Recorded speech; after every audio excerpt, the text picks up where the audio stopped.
হতাশা মাদক দিয়ে দূর হয় না। হতাশা দূর হবে, বলে দিব, তিনটা জিনিস, মাত্র তিনটা। কয়টা ভাই? এক, 5 ওয়াক্ত নামাজ। এক কি? নামাজে আপনি অজু করে সেজদা দেন, ইনশাল্লাহ আপনার মনে প্রশান্তি না আসলে আমাকে এসে বলেন যে আসে না। চোখের পানি, মনের আবেগ যা আছে আপনার ভিতরে, কষ্ট, দুঃখ, যন্ত্রণা, সব আল্লাহকে ঢেলে দিবেন ইনশাল্লাহ। নিজের আবেগ ধরে রাখবেন এখানে, আপনি আল্লাহর জন্য ঢেলে দিবেন। মানুষকে আবেগ দেখা কি লাভ? মানুষ আপনার চোখের পানির মর্ম বুঝবে? মানুষ কি মানুষের চোখের পানির মর্ম বুঝে? আপনার পিতা যদি মারা যায়, আমার কাছে এসে দোয়া চান কান্নাকাটি করে, আমি দোয়া করতে পারবো, কিন্তু আমি কিন্তু আপনার ফিলিংসটা বুঝতে পারবো না। আপনার অনুভূতি কে বুঝতে পারবেন? আল্লাহ পাক আপনার ঘাড়ের রগের চেয়েও কাছে আছে। সুবহান সুবহান, আল্লাহ পাক ঘাড়ের রগের চেয়ে কাছে আছে। গতকালকে বাংলাদেশের একজন বরেণ্য আলেমের সাথে একটা কনফারেন্সে ছিলাম। উনি বলছিলেন যে এক ব্যক্তি, এটা শোনেন, এক ব্যক্তি খুব তার শখ যে তিনি সাহাবীদের মতো নামাজ পড়া শিখবেন। কথা বুঝতে পারছেন? সাহাবীদের মতো নামাজ শিখবেন। তো একজন বরেণ্য আলেমের কাছে এসেছেন, এসে বলছেন যে আমাকে সাহাবীদের মতো নামাজ শিখিয়ে দেন। তখন সেই আলেম আরেকজন আলেমের সন্ধান দিয়েছেন, যে তুমি তার কাছে যাও, তিনি শেখাবেন। তো সেই ব্যক্তি একটু অবাক হয়েছেন, কারণ যাকে প্রশ্ন করেছিলেন তিনি অনেক বড় মুহাদ্দিস, আর যার কাছে পাঠানো হচ্ছে তিনি অত বড় মুহাদ্দিস নন, কিন্তু আবেদ, আমল করেন। তাকে গিয়ে বলছেন উনি আমাকে পাঠিয়েছেন সাহাবীওয়ালা নামাজ শিখিয়ে দেন। তখন তিনি বলছেন ঠিক আছে, সুন্দর করে ওযু করে আসো, সুন্দর করে ওযু করে আসো। ওযু করার সময় খালি খেয়াল রাখবা যে আমি ওযু করছি শুধু আল্লাহর সন্তুষ্টির জন্য। কি খেয়াল রাখবেন? ওযু করছি শুধু আল্লাহকে রাজি খুশি করার জন্য ওযু করছে, আর কোনো উদ্দেশ্য নাই আমার। ওযু করতে যাচ্ছে, তিনি আবার বলছেন দাঁড়াও, শুধু আল্লাহকে রাজি খুশি করার জন্য ওযু করো। আবার শুরু করছেন, আবার বলছেন শোনো, শুধু আল্লাহকে রাজি খুশি করার জন্য ওযু করো। এভাবে বলতেই আছেন, নামাজে দাঁড়িয়েছেন, দাঁড়ানোর আগে বলছেন শোনো, শুধু আল্লাহকে রাজি খুশি করার জন্য নামাজ পড়ো। বলতেই আছেন। এক পর্যায়ে সে ব্যক্তি নামাজ শুরু করলো, নামাজে মনোযোগ এদিক ওদিকে যায়, আর তার মাথায় এটা আসে, এই শুধু আল্লাহকে রাজি খুশি করার জন্য আমাকে নামাজ পড়তে হবে, শুধু আল্লাহকে রাজি খুশি করার জন্য নামাজ পড়তে হবে।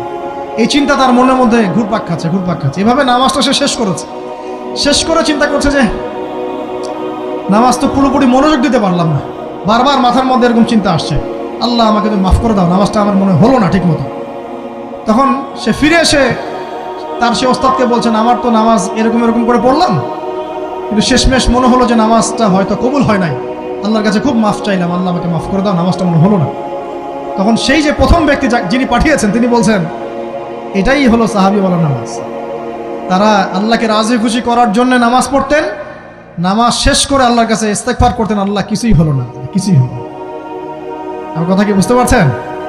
অতএব আল্লাহকে রাজি খুশি করার জন্য আপনি আপনার আবেগ, আপনার ইবাদত সব ফেলে দিবেন, অন্য কারো কাছে কিছু পাওয়ার আশা করবেন। আমাকে আল্লাহ পাঠিয়েছেন দুনিয়াতে নামাজ পড়তে, রোজা রাখতে, দিনের প্রচার করতে, দিনের জ্ঞান অর্জন করতে, এই তো। তা আমি একজন মেয়ের জন্য জীবন নষ্ট করে দিব কেন? আমি তাহলে আল্লাহর কাছে কি মুখ দেখাবো, আর নবীর কাছে কি মুখ দেখাবো? ওখানে গিয়ে বলবো আল্লাহ আমি আমার অমুক প্রেমিকার জন্য আশেক হয়ে একদম জীবন দিয়ে দিয়েছি, আত্মহত্যা করেছি। গেছে ভাই, যাইতে দেন। যে ব্যক্তি আপনার অবস্থানকে মূল্যায়ন করে নাই সে আপনার যোগ্য ছিল না। এখন আপনি কি করবেন? নিজের অবস্থান উন্নত করেন, আপনার পিছনে লাইন ধরে ঘুরবে ইনশাআল্লাহ। এটাই বাস্তবতা। দুনিয়া খুব খারাপ জিনিস। মানুষের অবস্থানকে মূল্যায়ন করে, মানুষের অবস্থানকেই মূল্যায়ন করে, কিন্তু আল্লাহ রাব্বুল আলামিন আপনাকে সর্বাবস্থায় ভালোবাসেন। আলহামদুলিল্লাহ। এই যে আমরা এখন অনেক পাপ করছি না, আল্লাহ কি আমাদেরকে আযাব দিয়ে ধ্বংস করে দিয়েছেন? আল্লাহ পাক এখনো আমাদেরকে ভালোবাসেন, রহম করেন, আল্লাহ পাক অপেক্ষা করছেন কখন তওবা করবে, আমি তওবা কবুল করব। এই কখন আমার বান্দা খালি একবার বলে আস্তাগফিরুল্লাহ, আল্লাহ পাক সাথে সাথে মাফ করে দিবেন। আর সেই আল্লাহকে ভুলে আপনি কার পিছনে ছুটছেন? আমরা কিন্তু নিয়াত করতে পারি ভাই যে আমরা যারা ওয়াজ শুনলাম জীবনে কোনোদিন সিগারেটে হাত দিব না ইনশাআল্লাহ। রাজি আছি ভাই? অন্য বড় বড় জিনিস তো বহু দূরের কথা। আচ্ছা, অনেকে রাজি হয় নাই কেন? আপনারা কি অলরেডি আসক্ত? আমি অনেক ভাইকে দেখেছি মাশাআল্লাহ ইফতার খুলেই একদম বেনসন টানা শুরু করে। হ্যাঁ, এটা যে হারাম আপনাদেরকে কেউ ওয়াজ করে শোনায় নাই? এটাকে কি মনে করেন আপনারা, হারাম না হালাল? কেউ বলেছে মাকরু, নাকি মাকরু ফতোয়া দিয়েছে? মাকরুহ শব্দের অর্থ জানেন আপনি? মাকরুহ শব্দের অর্থ কি শোনেন, সূরা বনী ইসরাঈল খুলবেন। কোন সূরা? সূরা বনী ইসরাঈল আল্লাহ পাক বলছেন, আমি বনু ইসরাঈলকে এই কাজগুলো করতে নিষেধ করেছেন। কোন কোন কাজ? জেনা করো না, জেনার ধার কাছে যেও না, এতিমের মাল আত্মসাৎ করো না, শিরিক করো না ইত্যাদি। যারা আলেম আছেন তারা আমার কথা বুঝবেন। এই কাজগুলোর পরে আল্লাহ পাক বলছেন যে এই প্রত্যেকটা কাজ আল্লাহর কাছে মাকরুহ, অপছন্দ। কিসের? অপছন্দ। আর এটাকে আপনি সহজ মনে করছেন? নিয়াত করি আল্লাহ পাকের সন্তুষ্টির জন্য আমরা কোনোদিনও মাদকের সাথে সম্পৃক্ত হব না ইনশাআল্লাহ। আর বিশ্বাস করেন, শুধুমাত্র মাদকদ্রব্য নিয়ন্ত্রণ অধিদপ্তর এই আইন কানুন এগুলো দিয়ে, জরিমানা দিয়ে মানুষকে মাদক ছাড়ানো যাচ্ছে না, যাবে না। কেন যাবে না এটা আপনারা খুব ভালো করেই জানেন, আমি বলতে চাচ্ছি না। অনেক সময় মাদক বিরোধী কনসার্ট করে মানুষ, মাদক বিরোধী কনসার্টে ওঠার আগে এক বোতল ডাইল খেয়ে আসে আগে। এগুলো কি বাস্তব কথা বলছি না অবাস্তব কথা বলছি? আমাদের যুবক ভাইরা কোশ্চিন কালেও মাদকের ধার কাছে যাবেন না ইনশাআল্লাহ। একটা হাদিস খালি মনে রাখেন, একটা, এই হাদিসটা মনে রাখেন। নবী সাল্লাল্লাহু আলাইহি ওয়াসাল্লাম বলেছেন, কেউ যদি মাদকদ্রব্য সেবন করে তার 40 দিনের নামাজ কবুল হবে না। সিগারেট একটা খেয়েছি, 40 দিন নামাজ নাই। এরপর যদি সে তওবা করে আল্লাহ মাফ করে দিবেন। আবার যদি মাদক খায় আবার 40 দিন কবুল হবে না। যদি আবার তওবা করে আল্লাহ মাফ করে দিবেন। আবারও যদি খায় আবারও 40 দিন কবুল হবে না। আবারও তওবা করলে আল্লাহ আবার মাফ করে দেবেন। চতুর্থবার সে যদি মাদক খায়, আল্লাহ রসুল সাল্লাল্লাহু আলাইহি ওয়াসাল্লাম বলছেন, আল্লাহ পাক কিয়ামতের মাঠে তাকে তিনাতুল খাবাল পান করাবেন। কি পান করাবেন? তিনাতুল খাবাল। সাহাবীরা বললেন, ইয়া রাসূলুল্লাহ, এটা কি তিনাতুল খাবাল? কি?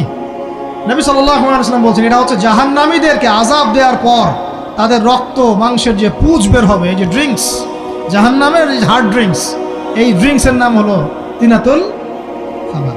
আল্লাহ পাক আমাদের সবাইকে মাদক থেকে বাঁচিয়ে রাখুন। আমল হচ্ছে কোরআন তেলাওয়াত। যে ব্যক্তি কোরআন তেলাওয়াত করতে পারে নিয়মিত, তার মনের মধ্যে এই হতাশা, এই ভীরুতা, এই কাপুরুষতা কিচ্ছু আসবে না ইনশাআল্লাহ। আমি গ্যারান্টি দিচ্ছি আপনাকে, হতাশা আসবেই না আপনার মনে যদি আপনি কোরআন বুঝতে পারেন। কোরআনের একটা আয়াত নিয়ে কোনো সময় দেখা যায় 2-3 ঘন্টা সময় পার হয়ে যাচ্ছে, আয়াতটা ছেড়ে সামনে যেতে পারছি না। কোরআনের ভিতরে ঢুকলে আপনি দুনিয়ায় ভুলে যাবেন কি হচ্ছে আশপাশে। আমি এমন অনেক আলেমকে দেখেছি যে একটা বই, পাতলা একটা বই, আরবি বই নিয়ে পড়া শুরু করেছেন, যে ফজরের পরে জোহরের ওয়াক্ত হয়ে যাচ্ছে, বইটাই শেষ করতে পারেননি। বুঝতে পারবেন না, যখন আপনি ইলমের ভিতরে ঢুকে যাবেন, কোরআনের ভিতরে, হাদিসের ভিতরে, আপনার দুনিয়ার খেয়ালই নাই। একজন আলেম, তিনি এক রাত্রে একটা বই লিখেছিলেন, চটি বই, এক রাত্রের মধ্যে। বলা হচ্ছে, তার সম্পর্কে বলা হচ্ছে যে রাতের খাবার তাকে দেয়া হয়েছে, যে আপনি এটা খেয়ে নেন। খাবারটা পাশেই আছে, খাবারটা খাবো, এটা লিখে খাবারটা খাবো, এরকম তার চিন্তা ছিল। ফজর হয়ে গেছে, বই লেখাও শেষ, খাবার এই অবস্থায় পড়ে আছে, ডুবে গেছেন ভিতরে, খাওয়ার মাথায় খেয়াল নাই। এরকম হয়। একজন মনীষী, বিখ্যাত মনীষী, রিয়াদুস সালেহীন কিতাবের রাইটার, সংকলক আল্লামা নববী রাহিমাহুল্লাহ, এরকম সারা রাত চলে গেছে, পাশে 2টা খেজুর, ওই 2টা খেজুর খাওয়ারই সময় পাবে। হাদিস নিয়ে গবেষণা করতে রাত পার হয়ে গেছে।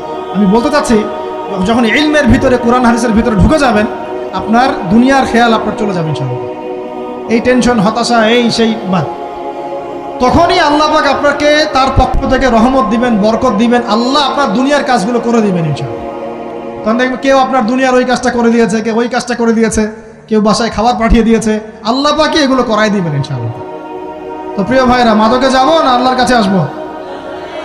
2 নাম্বার কোরআন তেলাওয়াত, 3 নাম্বার আল্লাহর জিকির। 3 নাম্বার কি ভাই? আল্লাহর জিকির। চলতে ফিরতে সব সময় মুখ চলতে থাকবে, মুখ না চললেও মনে মনে মন তাজা থাকবে, মনে মনে জিকির হতে থাকবে। মনে মনে জিকির করতে পারেন?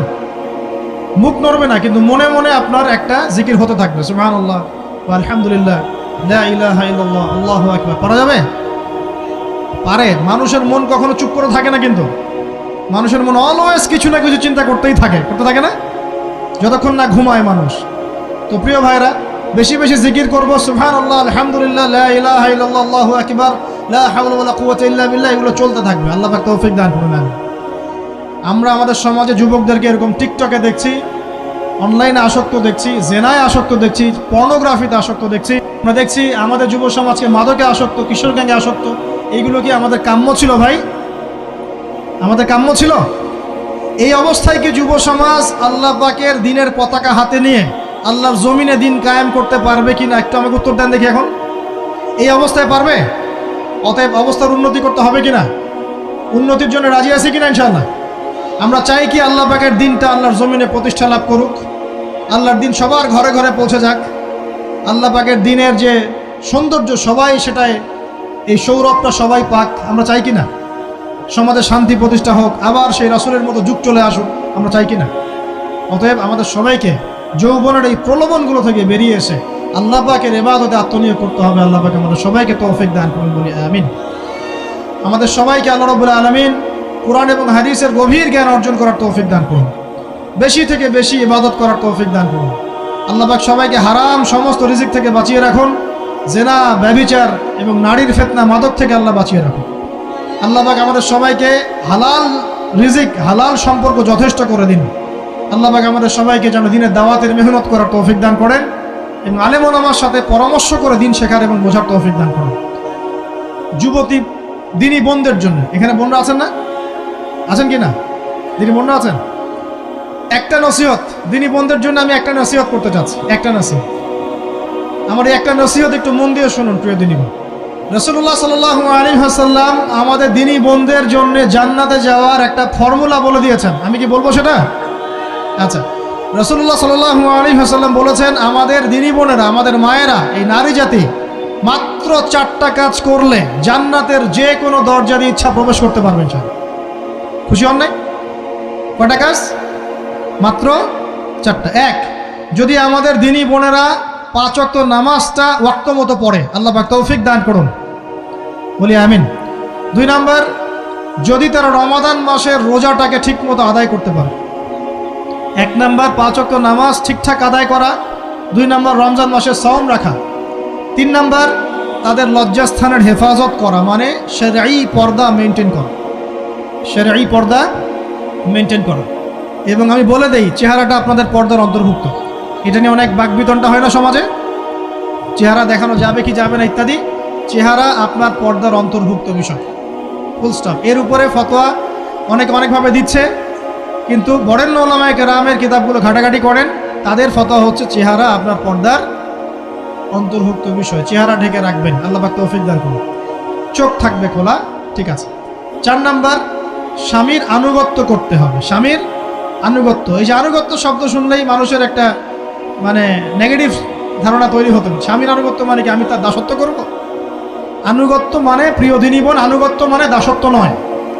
আনুগত্য মানে কোরআন সুন্নাহর যে বিধানগুলো আপনার স্বামী আপনাকে পালন করতে বলবে, আপনি সেগুলো করবেন, আপনি করতে বাধ্য। কিন্তু স্বামী যদি কোরআন সুন্নাহর বাইরে কিছু করতে বলে, সেটা মানতে আপনি বাধ্য নন। স্বামী যদি আপনাকে বলে যে সুদ খাও, এই সুদী এনজিওতে আসো, নাম লেখাও। স্বামী যদি আপনাকে বলে যে আসো বেপর্দায় বাইরে যাই, সাজুগুজু করে বের হও, চলো ঘুরে আসে বেপর্দায়। স্বামী যদি বলে দেবরকে একটু খাবারটা দিয়ে আসো, আমার অফিসের কলিগ আসছে, খাবার পরিবেশন করো, আসো ডাইনিংয়ে আসো। এই যে হারাম কাজ, বেপর্দার আদেশ করছে, সুদের আদেশ করছে, আপনি সেগুলো পালন করবেন। কিন্তু হালাল বৈধ যে কোনো বিষয় আপনি স্বামীর আনুগত্য করবেন, এটা আপনার উপর ফরজ। এই 4টা কাজ যদি আপনি করতে পারেন, জান্নাতের যে কোনো দরজা দিয়ে ইচ্ছা আপনি প্রবেশ করতে পারবেন ইনশাআল্লাহ। আল্লাহ পাক আমাদের দিনী বোনদেরকে এই 4টা কাজ করার তৌফিক দান করুন। আমাদের সবাইকে আল্লাহ পাক জান্নাতের জন্য কবুল করুন, বলি আমিন।